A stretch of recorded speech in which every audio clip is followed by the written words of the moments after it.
And when the sun rises, we are afraid it might not remain. When the sun sets, we are afraid it might not rise in the morning. When our stomachs are full, we are afraid of indigestion. When our stomachs are empty, we are afraid we may never eat again. Yeah, because it happened quick. It was in stage 4 when they caught it. And she had ovarian cancer. It was in her stomach. She told us, she didn't tell us till December. I think I flew home on December 20th and stayed there for a while, left, and then had to come back.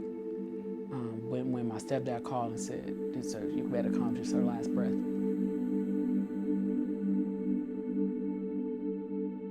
I was sitting on the couch with her. My brother had just came over and shaved her head, you know what I'm saying? And we was laying on the couch, and she put her head in my lap, and my mother had never done that. She loved us, and this is my thing about love, and culturally it shows up differently. You know what I'm saying? So people be like, you're like, it's unkind the way your grandmama speak to you. I'm like, nah, that's us. Yeah, that bluntness, that realness, that's how I was raised. So when people speak that to me, that's my language. You know what I'm saying? As long as it's not disrespectful, but it's blunt. Like if I'm fucking up, my grandma be like, nah, you fucked that up, go fix it.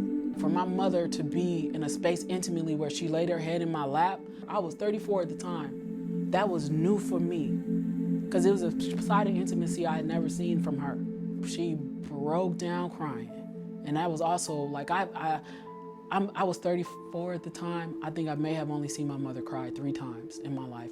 When my grandmother died, 4 times. My grandmother died, my grandfather died when she was first going through menopause and in that moment.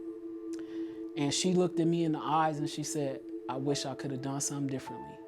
And she broke down crying like she knew she was dying. And I was just in that moment, and I was like, what do I say? I wasn't raised to hug and kiss people and shit like that. I was raised to always have my defense up and protect myself because I was black. You know what I'm saying? And even with family and a woman.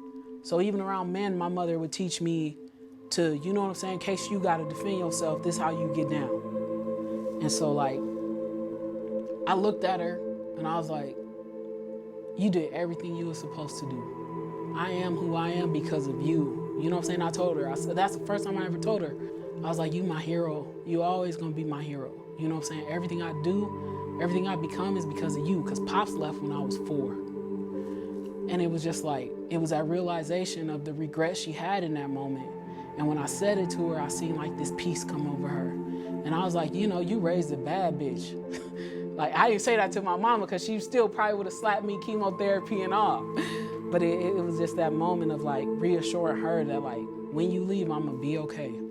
But I need you to know I'm gonna be okay because of everything you given me. And that shit was, it was gut-wrenching. It still is. When we are loved, we are afraid love will vanish.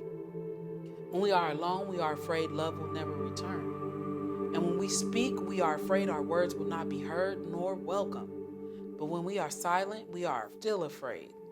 So it is better to speak remembering we were never meant to survive.